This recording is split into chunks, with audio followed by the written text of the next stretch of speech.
Amigo oyente, estamos avanzando de manera lenta y cautelosa al comenzar nuestro estudio en esta epístola a los Hebreos. Debemos decir que este es uno de los libros más importantes de toda la Biblia. Nos encontramos en una sección donde estamos viendo que Cristo es superior a los profetas. También hemos visto que Él tiene un programa, un plan para el futuro. Él es el heredero de todo y nosotros somos coherederos con Él. Y luego que existe un propósito en todo porque Él fue quien hizo las edades. Y eso no solo incluye la creación física, sino el propósito detrás de todo. Vamos a descubrir algún día la respuesta a todas nuestras preguntas y vamos a descubrir que este universo en el cual vivimos se está dirigiendo hacia el logro de su propósito. Y la razón por la cual esa pequeña estrella se encuentra allá en el espacio, en ese lugar en particular, es porque Él la colocó allí y tiene una razón para hacerlo. Y si usted quiere saberlo, algún día Él quizá esté dispuesto a decirlo. Ahora nosotros debemos confiar en Él. Vimos luego también que Él es en realidad la persona de Dios, el resplandor de su gloria y la imagen misma de su sustancia, de su persona. Él es Dios manifestado en la carne, porque como dice el apóstol Pablo en su epístola a los Colosenses capítulo 2 versículo 9, porque en Él habita corporalmente toda la plenitud de la deidad. Luego vimos que Él es quien sustenta todas las cosas. Él no solo creó todas las cosas, sino que Él las sustenta. Él es el pegamento, digamos, que mantiene unido a este tremendo universo. Luego vimos también que Él es perdón para nuestros pecados. Él efectuó la purificación de nuestros pecados, la purgación de nuestros pecados. Él es el único purgatorio que existe. Él pasó a través de eso por usted y por mí, amigo oyente. Y esa es la razón por la cual aquel que tiene a Cristo recibe una redención completa y un perdón completo de los pecados. Y eso se extiende hasta el pasado también. Y dejamos nuestro estudio anterior en la declaración número 6, la provisión para el presente, de que Él se sentó a la diestra de la majestad en las alturas. Este es en realidad el mensaje de la epístola a los Hebreos. Y hay 2 o 3 cosas que debemos decir al continuar adelante, porque regresaremos a esto. En primer lugar, permítanos decir que Él recibió una gloria y una majestad cuando regresó al trono de su Padre, algo que Él no había tenido antes, es decir, que hay algo en el cielo en el día de hoy que no había 2500 años atrás o en la eternidad pasada, porque en la gloria está ahora el hombre con sus manos perforadas por los clavos, así como también con su costado mostrando la herida de la lanza. Y pensamos que aún en un cuerpo glorificado todavía se pueden ver esas cicatrices. Y nosotros le conoceremos a Él por las cicatrices de los clavos en sus manos. Le veremos a Él algún día. Pero en este mismo instante, Él se encuentra allí y Él no había estado así antes. Él era Dios hace 2500 años, pero en el día de hoy es el Dios hombre. Y cuando dice aquí que Él se sentó, esto no indica que Él estaba cansado y está descansando ahora, o que no está haciendo nada. Significa que cuando Él finalizó con nuestra redención, Él se sentó porque ya estaba completa. Y eso es exactamente lo que significa el séptimo día de la creación. Se nos dice que Dios descansó en el séptimo día. ¿Por qué? ¿Estaba cansado? Claro que no, amigo oyente. Alguien dijo que Él llegó a crear el universo y ni siquiera se esforzó para hacerlo. Dios no estaba cansado. Ya había completado todo y ya no había nada más que Él necesitara hacer. No es lo mismo con nosotros. No pasa un día que al concluir nuestras tareas nos vayamos a casa habiendo finalizado todo lo que teníamos en nuestro escritorio. Siempre hay algo por hacer. Y si usted pudiera contemplar mi escritorio, se daría cuenta de cuántas cosas hay allí sobre él. Hay muchas cartas que necesitan hacerse, que están pendientes, y a veces no tengo tiempo para terminarlas.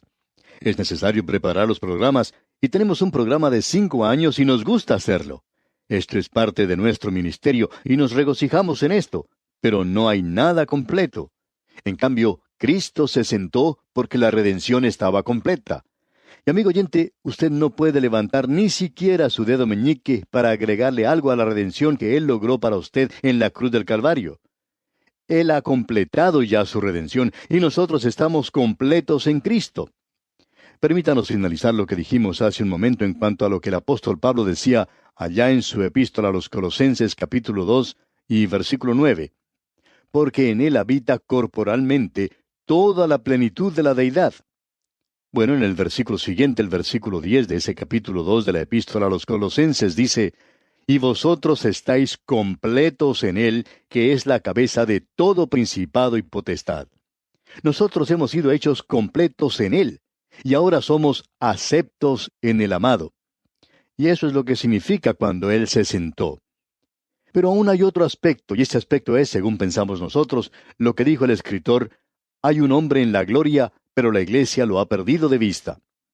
Y opinamos que lo que él pensaba al decir estas palabras estaba relacionado con el presente ministerio de Cristo. Jesucristo tiene un ministerio para hoy, y ese ministerio puede interpretarse de la siguiente manera. Él murió para salvarnos. Él vive allí en el trono para mantenernos salvos. Él tiene un ministerio en el día de hoy, y es un ministerio de intercesión, un ministerio de pastorado, un ministerio para disciplinar a su iglesia en el día de hoy. Y Él aún está a la diestra de Dios, y está aún interesado en la iglesia. Y Él está dispuesto a ayudarle hoy. ¿Qué es lo que necesita usted hoy, amigo oyente? ¿Necesita misericordia? ¿Necesita ayuda? ¿Necesita sabiduría? ¿Qué es lo que necesita? Bueno, ¿por qué no se dirige a Él? Cuéntele a Él cuáles son sus problemas. ¿Ha hecho usted eso? ¿Ha puesto usted sus problemas a sus pies, es decir, a los pies de Cristo? ¿Le ha pedido usted que Él intervenga a su favor y que lo haga según su santa voluntad? De paso, digamos, amigo oyente, que Él lo hará según la voluntad de Él, no la suya. La oración, amigo oyente, no es algo para persuadir a Dios para que Él haga algo que Él no tiene intenciones de hacer. La oración es para que usted y yo nos pongamos en línea con el programa de Dios. Y por tanto, Él se encuentra allí en el día de hoy. Él vive allí para hacer intercesión por nosotros. Y nosotros podemos obtener misericordia y hallar gracia que nos ayude en el tiempo de necesidad. Eso es lo que esta epístola a los Hebreos nos va a decir, que este es el ministerio presente de Cristo. Y eso hace de esto algo real y verdadero. Un Buda no le puede ayudar a usted hoy. Mahoma no le puede ayudar. Y nadie, ninguno de los fundadores modernos de las religiones puede ayudarle. Nos sorprende escuchar a personas que dicen que han sido sanadas por un milagro hecho por tal o cual persona. Más adelante nos enteramos que esa persona que sanó a la otra ha fallecido. Entonces, si uno le pregunta a esa persona que fue sanada, ¿puede esa otra persona ayudarle a usted ahora? Y por supuesto que esa otra persona contesta, no, ha muerto. Bueno, entonces, Jesucristo está vivo. Él es nuestro sumo sacerdote y está vivo en el día de hoy. Y eso es algo realmente maravilloso. Se cuenta que en cierta ocasión un grupo de jóvenes se dirigió a la tumba de Lenin un domingo de Pascua y tenían una bandera que decía, Lenin está muerto, Jesucristo vive. Y luego cantaron algunos cantos de resurrección y no fueron arrestados.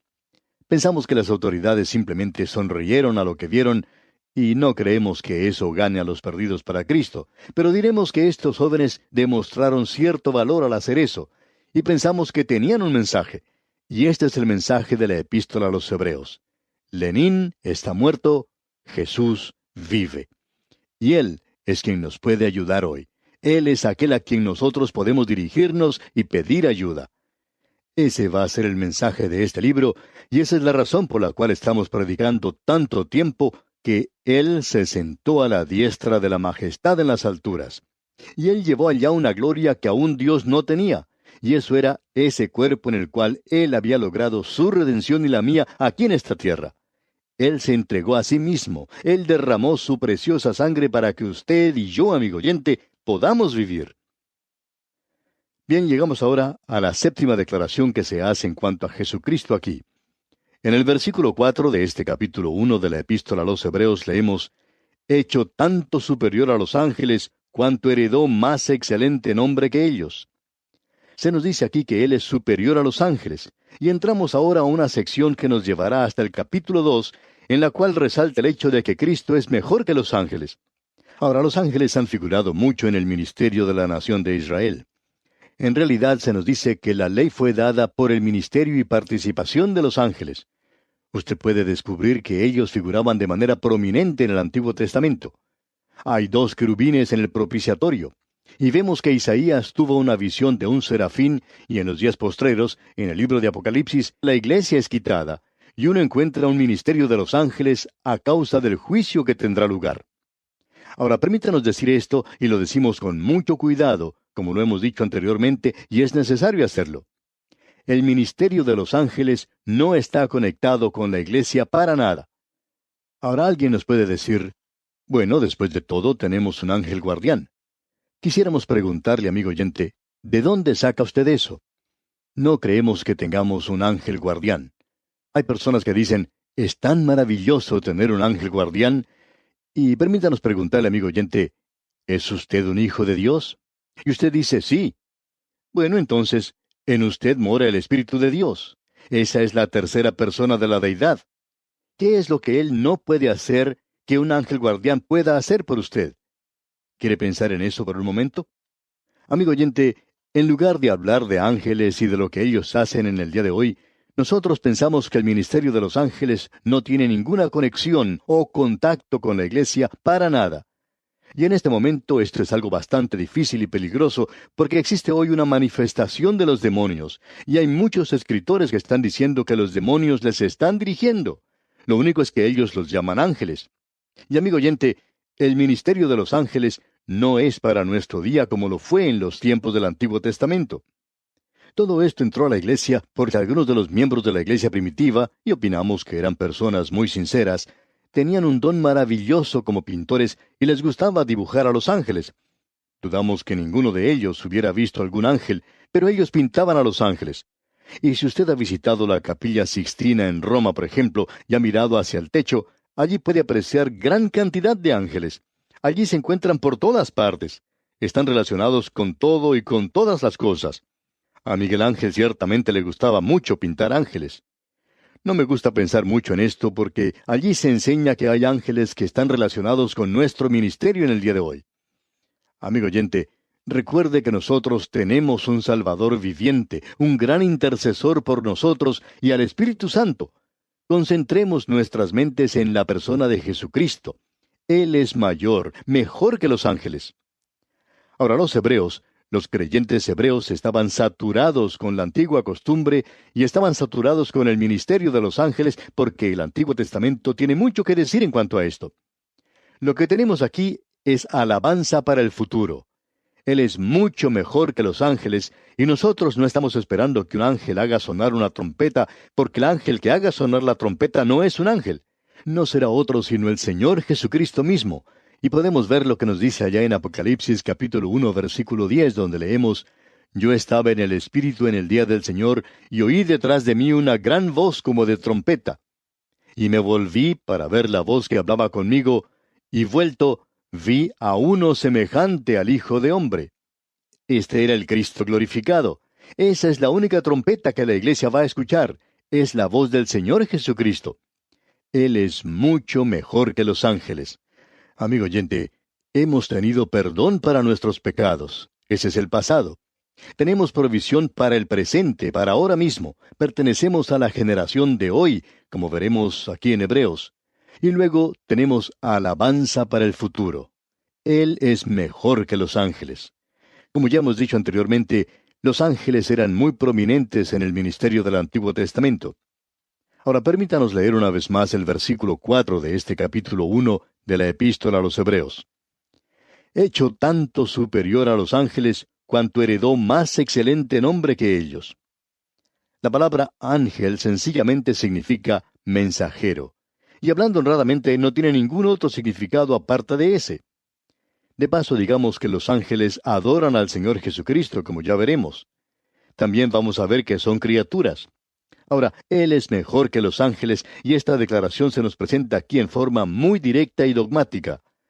El Señor Jesucristo, en el Antiguo Testamento, aparentemente es el ángel del Señor, pero ahora ha llegado a ser un hombre, como vamos a ver en el segundo capítulo de esta Epístola a los Hebreos, y vamos a ver allí que Él ahora, habiendo tomado forma humana, ya no aparece como el ángel del Señor.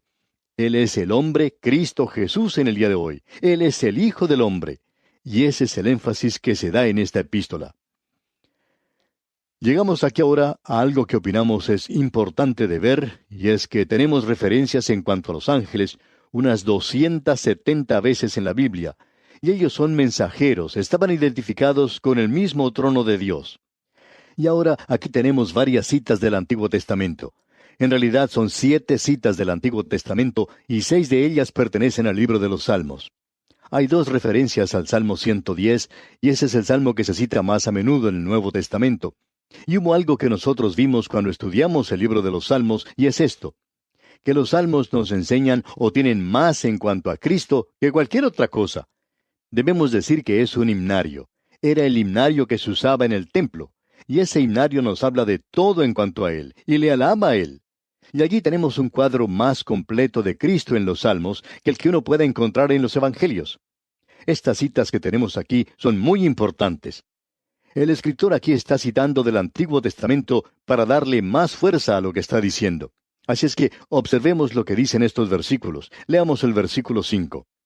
Porque, ¿a cuál de los ángeles dijo Dios jamás: mi hijo eres tú, yo te he engendrado hoy, y otra vez, yo seré a él padre, y él me será a mí hijo? Llegamos ahora a esta cita tremenda que dice: yo te he engendrado hoy. Esta es una cita del Salmo 2, versículo 7. Usted recuerda que cuando estábamos estudiando el libro de los Salmos, vimos que el apóstol Pablo citaba allá en el libro de los Hechos, capítulo 13, ese gran sermón que predicó en Antioquía de Pisidia, y que él citaba los Salmos. Y creemos que ese es uno de los mejores sermones que Pablo predicó, y allí él citó el Salmo 2, versículo 7. Pero Pablo dice que no tenía ninguna referencia a Belén. Pablo dejó en claro que esas palabras se refieren a la resurrección de Cristo cuando Él resucitó de entre los muertos. Y por tanto, Él es el único que podía morir por los pecados del mundo. No hay ningún ángel que pueda salvarnos, amigo oyente. Solo Cristo pudo llegar a ser un hombre y pagar el castigo del pecado, y ese castigo era la muerte. Porque la paga del pecado es muerte. Él tuvo que derramar su sangre, porque sin derramamiento de sangre no se hace remisión. Por tanto, Él fue hecho redención por usted y por mí, amigo oyente. Y luego, Él es resucitado de entre los muertos. ¿Por qué? Porque Él es el Hijo, es el engendrado de entre los muertos. Luego dice nuevamente: yo seré a Él Padre, y Él me será a mí Hijo. Esta cita es del segundo libro de Samuel, capítulo 7, versículo 14. Esa es la promesa que Dios le hizo a David cuando Él hizo un pacto con él. Él le dijo a David en esa ocasión: yo levantaré después de ti a uno de tu linaje. Hay aquellos que dicen que esto tenía referencia solamente a Salomón. Amigo oyente, este pasaje ante nosotros nos dice con toda claridad que cuando Dios le dijo esto a David, tenía referencia al Señor Jesucristo. Aquí tenemos la confirmación bíblica de esto. Hemos escuchado a liberales y a otros decir que el pacto de Dios con David solo tenía referencia a Salomón. Pero esto lo aclara muy bien, amigo oyente. Tenía referencia al Señor Jesucristo, y Él fue el único que lo pudo cumplir. Ahora notemos lo que dice el versículo 6 de este capítulo 1 de la Epístola a los Hebreos. Y otra vez, cuando introduce al primogénito en el mundo, dice: adórenle todos los ángeles de Dios. Aquí tenemos una cita de Deuteronomio capítulo 32, versículo 43, y es algo realmente maravilloso. Los ángeles de Dios son maravillosos, pero ellos son inferiores al Hijo. Ellos son sus ángeles, son sus ministros y son sus adoradores. Ellos le adoran a Él. El Señor no los adora a ellos. Notemos ahora lo que dice el versículo 7.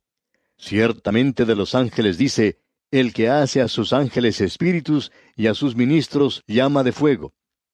Aquí tenemos una cita del Salmo 104. Nuevamente podemos apreciar esto. Sus ángeles son sus ángeles, y ellos son sus ministros y son sus adoradores. Eso es importante de notar, amigo oyente. El escritor de este libro, y creemos que es el apóstol Pablo, nos está mostrando ahora el hecho de que Cristo es superior a los ángeles, y él está usando estas escrituras del Antiguo Testamento para probar esto y para hacerlo resaltar ante nosotros.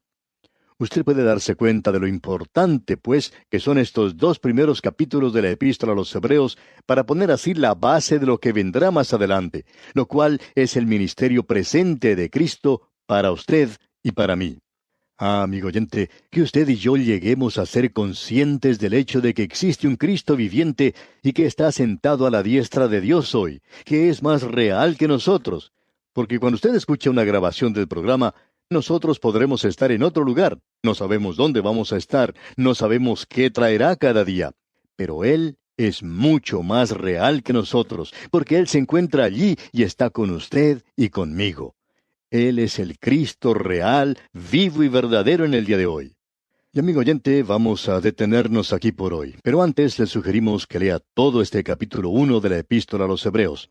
De esta forma estará usted mejor preparado para seguir este estudio y obtener así el mayor provecho posible. Que el Señor le bendiga en gran manera es nuestra ferviente oración.